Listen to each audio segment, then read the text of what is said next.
आई आज काय बनवणार आहेस? आज मी उकडीचे मोदक बनवणार आहे.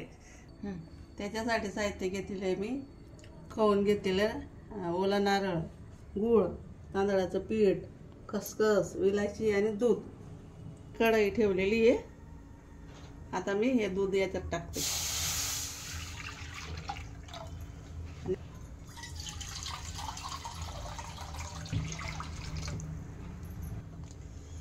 एक चमचा मी तूप टाकते. आता याला उकळ आली का आपण पीठ टाकायचं, म्हणजे उकळ आल्यावर. आता उकळ आलेली आहे. आपण गॅस कमी करू आणि हे पीठ टाकून घेऊ तांदळाचं.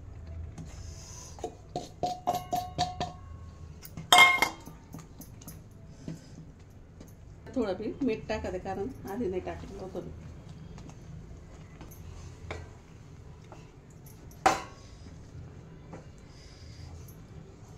आता आपली ही उकळ तयार झालेली. झाकण ठेवून 10-15 मिनिटं वाफवून घेऊ, बंद थोडं कमी याच्यावरती. आता आपण मोदकाचं सारण बनवूया. एक चमचा तूप टाकते.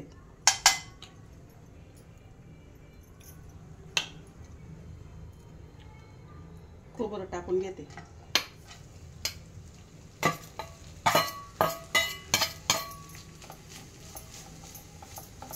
त्या खोबऱ्याला आपण असं सगळं भाजून घेणार. थोडं पाण्याचा अंश असतो ना, तो भाजला जातो. म्हणजे पण भाजून घेऊ थोडं त्याच्यातच.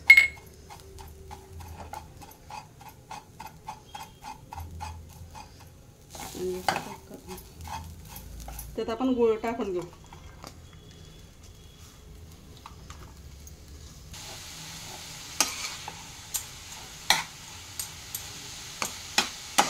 पण हे विलायची टाकून घेऊ. आपलं सारण आता तयार झालेलं. गार झाल्यावर आपण मोदक बनायला घेऊ. आता आपलं उकळ तयार झालेली. आता याच्याने असं प्लेन करून घ्यायचं. पिठाला गुठळी गाठळी सगळं मळून घ्यायचं. चुन्या बिन्या सगळं असताना ते मळून घ्यायचे याच्याने.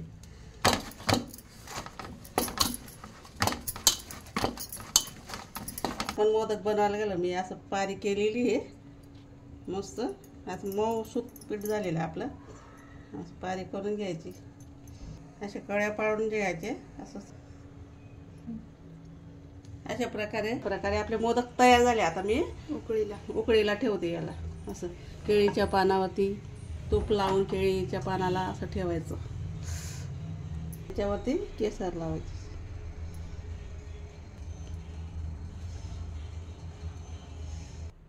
अशा प्रकारे आपले मोदक तयार झालेले. तुम्ही करून बघायचं, खाऊन बघायचं. माझ्या चॅनलला लाईक करा, सबस्क्राईब करा. धन्यवाद. प्रकारे आपले उकडीचे मोदक बनवून तयार झाले. तुम्ही बाप्पाला असे बनवायचे आणि नैवेद्य दाखवायचं. आणि माझ्या चॅनलला लाईक करा, सबस्क्राईब करा. धन्यवाद.